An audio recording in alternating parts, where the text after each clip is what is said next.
Hello बच्चों, आज हम करने वाले हैं कुछ दो तीन इंटरेस्टिंग प्रॉब्लम्स जिसमें हम ये बताएंगे कि भाई एचसीएफ का और एलसीएम का यूज़ कैसे हो सकता है।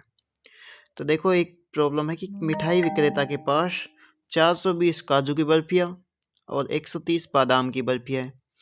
वह इनकी ऐसी ढेरी बनाना चाहता है कि प्रत्येक ढेरी में बर्फियों की संख्या समान रहे, मतलब प्रत्येक ढेरी में बर्फियों की संख्या समान हो। ये ढेरियाँ बर्फी की परात में न्यूनतम स्थान घेरे और हमें चाहिए कि जितनी भी ढेरियाँ बने वो बर्फी की परात में कम से कम स्थान घेरे, मतलब ढेरियों की संख्या कम से कम हो।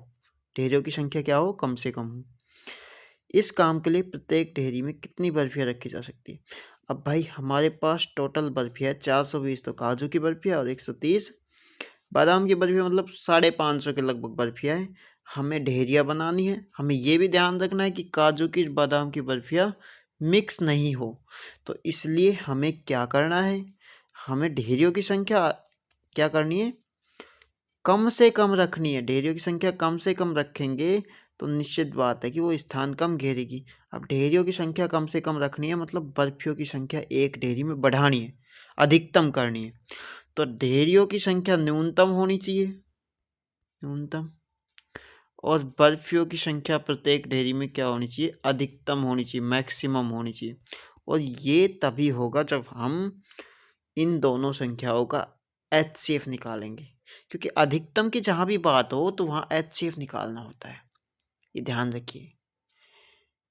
तो एचसीएफ कैसे निकालते हैं? एचसीएफ के लिए पहले अभाज्य गुणनखंड करेंगे। 420 का अभाज्य गुणनखंड हो गया 2, फिर 210, 2 का भाग दिया फिर 105, फिर 2 का भाग दिया तो 35, सॉरी 3 का भाग दिया तो 35, फिर 5 का भाग दिया 7 और 7 का भाग दिया तो 1।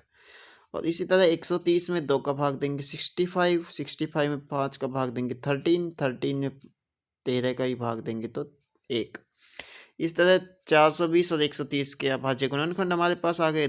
420 के 2 गुणा 2 गुणा 3 गुणा 5 गुणा 7 और 130 का 2 गुणा 5 गुणा 13। तो इसमें कॉमन जो होता है वही एचसीएफ होता है। तो यहाँ कॉमन देखा तो 2 और 5, ये 2 कॉमन हो गए तो यहाँ एचसीएफ हो गया 10।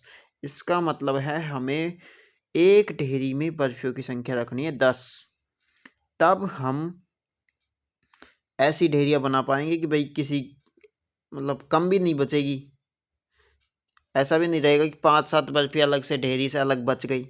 सारी ढेरियाँ बनेंगी, सभी में बर्फियों की संख्या समान होगी और काजू और बादाम की बर्फियाँ भी मिक्स नहीं होगी।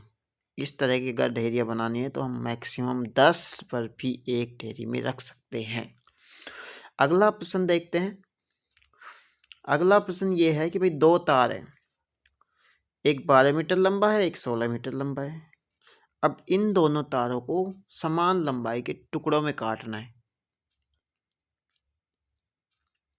अब भाई 12 मीटर लंबे तार के भी टुकड़े करने हैं, 16 मीटर लंबे तार के भी टुकड़े करने, लेकिन दोनों ही से जो टुकड़े प्राप्त हो उनकी लंबाई क्या हो? समान होनी चाहिए। इसका मतलब है हमें ऐसे टुकड़ों में काटना है जो 12 में भी भाग जाए, 16 में भी भाग जाए। तो 12 और 16 में दोनों में भाग जाए ऐसी अधिकतम संख्या अगर निकालनी है, वही तो एचसीएफ होती है कि दो संख्याओं का सबसे बड़ा गुणनखंड जो होता है वही उनका एचसीएफ होता है। तो जब भी अधिकतम की बात हो आप समझ लीजिएगा कि भाई एचसीएफ निकालने की बात हो रही है। तो यहाँ भी हमें एचसीएफ निकालना है। 12 का गुणनखंड कर लिए 2 गुणा 2 गुणा 3 और 16 का गुणनखंड कर लिए तो 2 गुणा 2 गुणा 2 गुणा 2, और इनमें कॉमन आ गया डबल बार 2 तो एचसीएफ आ गया 4। मतलब 4 मीटर लंबाई का हमें टुकड़े करने हैं इन तारों के। तो समान टुकड़े होंगे। देखो 4 मीटर लंबाई के 12 मीटर में करेंगे 3 टुकड़े बनेंगे, इसमें 4 टुकड़े बनेंगे, बस इतना अंतर आएगा, बाकी समान लंबाई के टुकड़े हो जाएंगे।